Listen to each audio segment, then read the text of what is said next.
Hello everybody and welcome to another list video. This week, Bryn and I are going to be talking about the best investigators for the Forgotten Age. This one is a little bit weird because it's a tough campaign. Like for the people who are just getting in now, the Dunwich was released, Carcosa's coming out, the next one is Forgotten Age. And I remember pretty fondly, Bryn, our first time through the Forgotten Age, we got absolutely slaughtered. Like, Yep.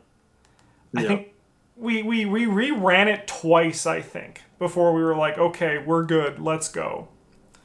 So it's a hard campaign, and it actually asks different things than a lot of the other campaigns have asked before it, and even after it. Like, I think at this point now, I kind of understand what I need for the Forgotten Age, but hopefully we can help you figure out what you might need as well.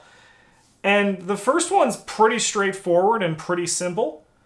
And that's investigators with high foot, agility if you're a stickler. I think it's called agility. I don't know. It's always foot to me. It's called foot. Yeah, Yeah. it's foot. That's Yeah. they didn't put it. It's going to come out in an FAQ in the future, I'm sure. But Bryn, why is high foot so good in the Forgotten Age? Well, there's unlike the campaigns up till this point, assuming that you're playing through them chronologically, not very many enemies have ever punished you for killing them, but they certainly will in this one. And there are a lot of enemies that it is just easier, better to run away from than it is to try to fight them. And in order to run away from them, you need to have a way to do that. There are also a lot more treachery cards that will ask you to test foot or have a bad thing happen to you, but that's kind of just evolution of the game Yes, yeah. more Yeah, than anything else. yeah, there was one thing But we talked about. Oh, sorry, you keep going. oh yeah, if you don't have a good foot score, the ants are going to eat you for breakfast. That's for Yes, yeah. sure. And this one actually it has a pretty good balance too. Like there are some very important will tests, brain tests that you're going to need to make, and some very important foot tests that you're going to need to make as well. So you're not going to be perfect at everything, but just high. This is the first campaign where like high foot is actually like a juicy thing because you're gonna even in the end when you are ready to start killing things, you're still going to be running more often. And as we get into some other tricks that are going to be coming out, why it's so important. To go off of this one as well, what's also really important is in investigators that get a bonus when they're evading. So, as high foot is good, if you can leverage an evade action, which is usually a low impact action, into something better, that's pretty sick. Finn's is pretty simple. He just gets a free evade action each turn, which you can really feel in the Forgotten Age. It's no surprise that he came out in the Forgotten Age. Uh, because like he's good in the campaign. Yeah. Another example of this is Rita Young.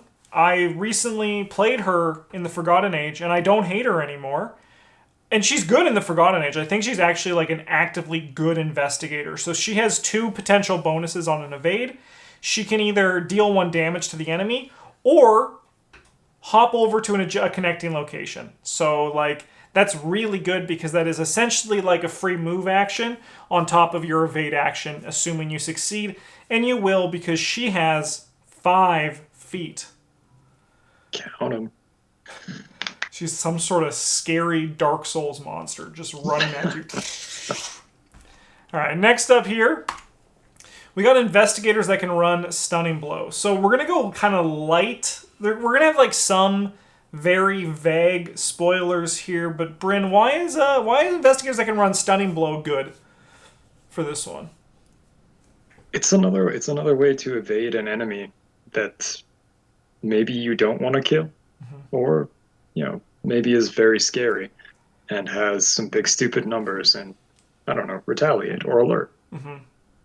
And this will allow you to get around that while also effectively getting to run the evade with your punch instead of your foot. Yeah.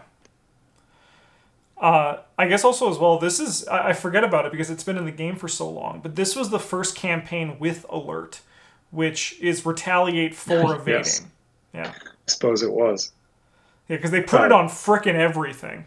yeah, Yeah, it existed in I think Dunwich or Carcosa, but it was just like written out on the enemy. Yeah. Like if you fail while evading, it attacks you. Yeah, and now it's just keyworded and shows up Yeah. everywhere, and they chose a pretty good word for it. Yeah, so like in this one too, especially, this one feels like there's a lot more enemies than the campaigns before it too, and it's just because like some of the enemies that show up, a certain cultist that just turns into a god, and like it's one of those things where like attacking it in the wrong time can be bad, or you're going to get swarmed by enemies and you can't kill them all in one turn. And if you can just turn an attack into an evade, like there's a lot of value there. Yeah. Yeah, and you get to score the points too. Yes, exactly. Plus, Yeah. it can be committed to an attack that is not a basic attack, so you get to use your weapon anyway. Yeah. Sweet. I wonder how this works with upgraded survival knife.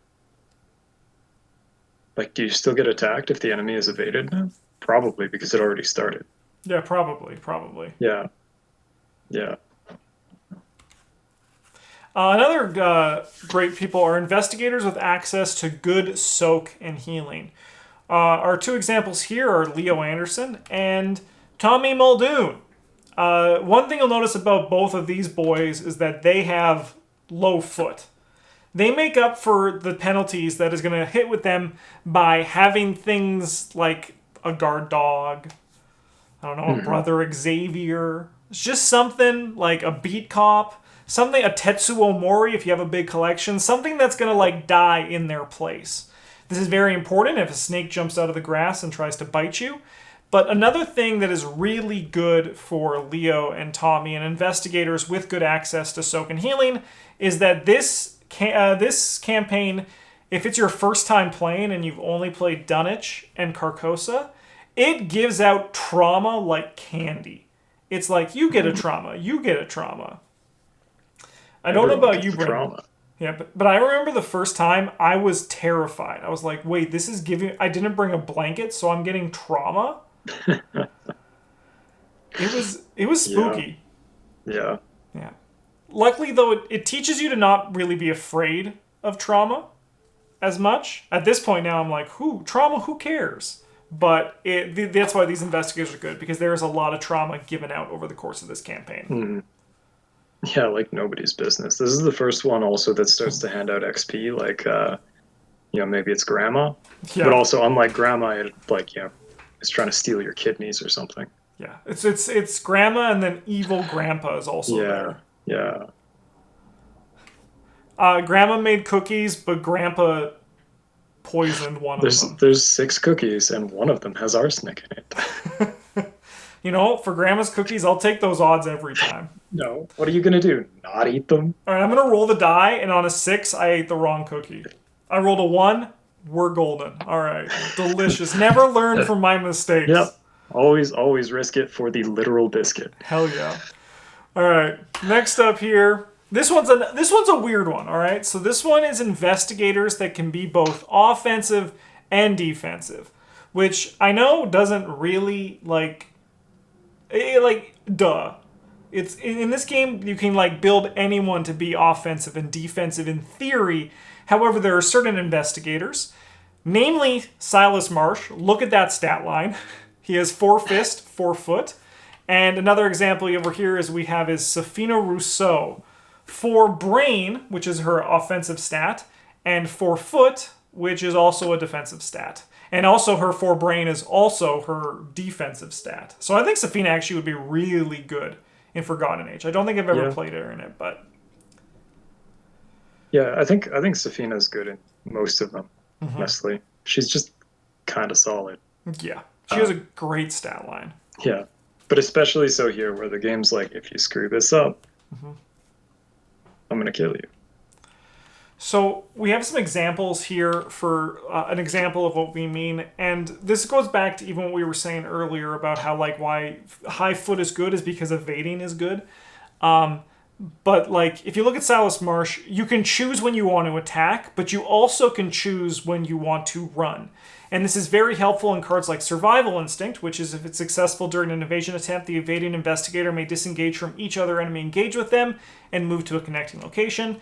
And then Expeditious Retreat is if it's a basic evade, which it probably will be. I can't imagine you'll ever make that mistake. I've seen some people make a brute force mistake, but never an expeditious retreat mistake because you really only play it in this campaign.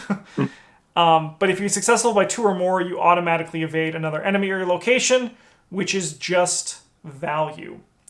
Over here for our examples for Safina, we have the Mists of Rilia, which after you evade, you're going to move to a connecting location, so you build your own Rita.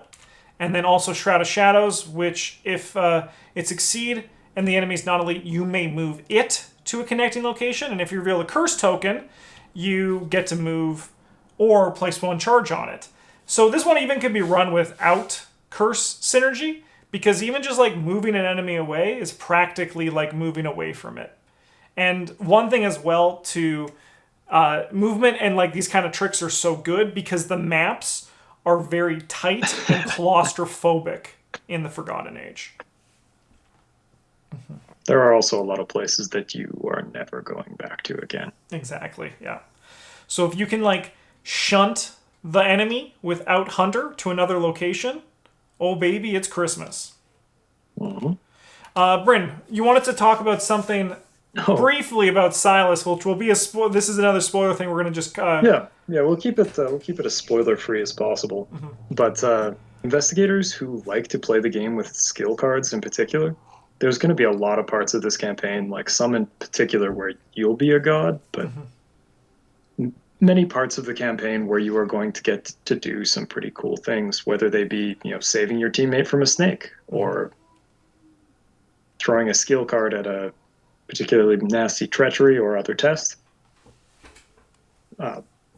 Skill, any sort of skill with 2 or more pips, kind of good. Yeah. Like particularly foot or wild, but yes. they're all kind of good. Yeah, and that's Silas as well, I think, also deserves a little star here. I think he is very, very good in the Forgotten Age. He just basically does everything that campaign demands of you. And he has all the pretty close sick innate skills that have a lot of cool tricks like Expeditious Retreat. He's yeah. He'll suffer if you try to do it solo. Like, once again, we're not talking about... Like, solo is a whole different beast that we don't even really approach that much. But in 2-player, he's a really good fighter. And also enemy manager, because that is something that they're going to have to do. All right. Next one here, investigators that can run Alter Fate. I have the level 1 version here, but there also is a level 3 version that costs 2 less, and I believe is also playable in any lightning bolt window. Yes, sir. So, Bryn, what makes Alter Fate nice in general, but also nice in the Forgotten Age? There are a lot of treachery cards in this campaign that will show up and stay in play. Mm-hmm. And if you see some of them at the wrong time, you're not going to be having so much fun. Yeah. And Alter Fate is just an easy way to get rid of it. Yeah. Many of them don't have an actual option to well, like they'll do it themselves, but only after they hurt you. Mm-hmm. Yeah. And you can use Alter Fate to dodge that or help somebody from across the map, or it solves all kinds of problems. And there's also a lot of small ones that, like small treachery cards that might show up that are just really annoying and slow your game down enough that it could be catastrophic. And an Alter Fate just solves that problem like that. Mm-hmm. Yeah, I think you guys... This happened in our draft run. I think you and also Travis got an Alter Fate, and it really helped things out when somebody got buried in sand or something like that. Not pointing fingers, but I'm pretty sure it was always me in that campaign. Sometimes the jungle's horribly overgrown, and it's on the choke point location, and you can't play the game properly. Sometimes a poisonous mushroom shows up on the only location available, and now it's not there. Yeah. Yeah. Speaking of our draft, Preston Fairmont with Cunning Distraction. This one is a very notable thing because we can't just say an investigator that's good with cunning distraction, because cunning distraction costs 5 experience. Sorry, 5 money. 5 money. 5 It's money. 0 experience. If this costs 5 XP, it better not cost much. Like, it better be like 1. Maybe. Yeah. Oopsie. But with Preston Fairmont, this realistically actually only costs him 1, because he gets 4 money a turn for free just from Daddy. And if you've been paying attention, evading a lot of enemies at one time is good, and doing it testless is also really good.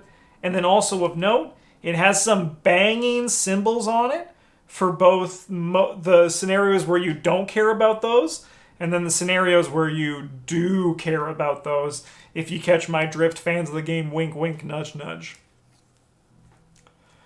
Yeah, it's just an absolute banger. Like, if you look at Preston, he kind of suffers in all other aspects. But this is actually something that also you and I talked about before. Bryn, you wanted to the idea of dealing with enemies without being at their location.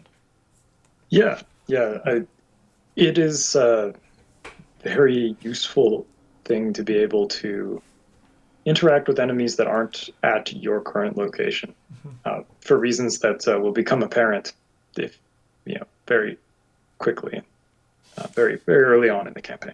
Yeah. A lot of the time, you don't want to move into their location, or can't, or whatever.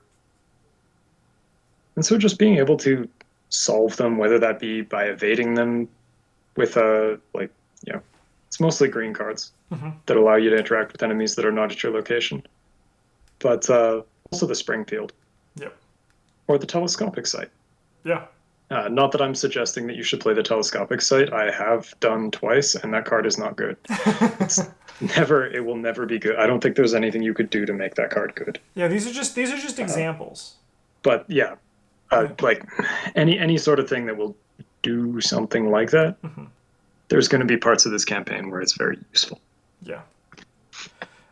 And actually, now that we bring it up too, I think Preston Fairmont is a quiet sleeper in the Forgotten Age as well, even outside of Cunning Distraction. Because with Small Favor, which deals with enemies far away, Intel Report, which can grab clues from a location you don't want to go back to, whatever Decoy? Yeah, the one that can evade multiple enemies at one time. And then also now Counter-Espionage. Like, you have now like 10 cards of your deck that are going to always be active. You can realistically only play 1 a turn unless you're going like really big money. But like, I think that's actually pretty impressive for Preston for this campaign. Yeah, he does have like very poor numbers, he said, knowing that no one needed to hear that. But he kind of makes up for that too, in that you can just buy Soak. Yep. Like, that's a core part of the game. You can just pay to have more hit points. Hell yeah. Sick. All right. So yeah, Preston, obviously, with all this, he gets better with a bigger collection. But that's also like something that doesn't need to be said about Preston, like him having low stats. It's just, he gets better with the more he has, like a good millionaire should. Last one here, as always, is just play a busted investigator. Mandy Thompson with Pendant of the Queen. Stella Clark. She has 4 foot. I didn't even know that about her. She just has a lot of foot. And she can just save you from getting bit by a snake. Oh my god, you're right. It doesn't even matter who you are. Her neither rain nor snow? Oh my god, that's blank so much. Holy crap. Yeah, she's busted. She's busted. So yeah, just play a busted investigator. That's always something you can do as well. And that is it for the list. Huge thank you to everyone who watched this video. Let us know what investigators you like in the Forgotten Age. You can see over here to my camera right, screen left. This week's Patreon contribution is by Theo. I asked what they thought the best investigator was in the Forgotten Age, and Theo said Monterey Jack, which we also said, so I'm going to count that as case closed. What more evidence do you need? Thank you so much for watching, everybody. We'll be back next week for another list video. Have a great one, and as always, GG's.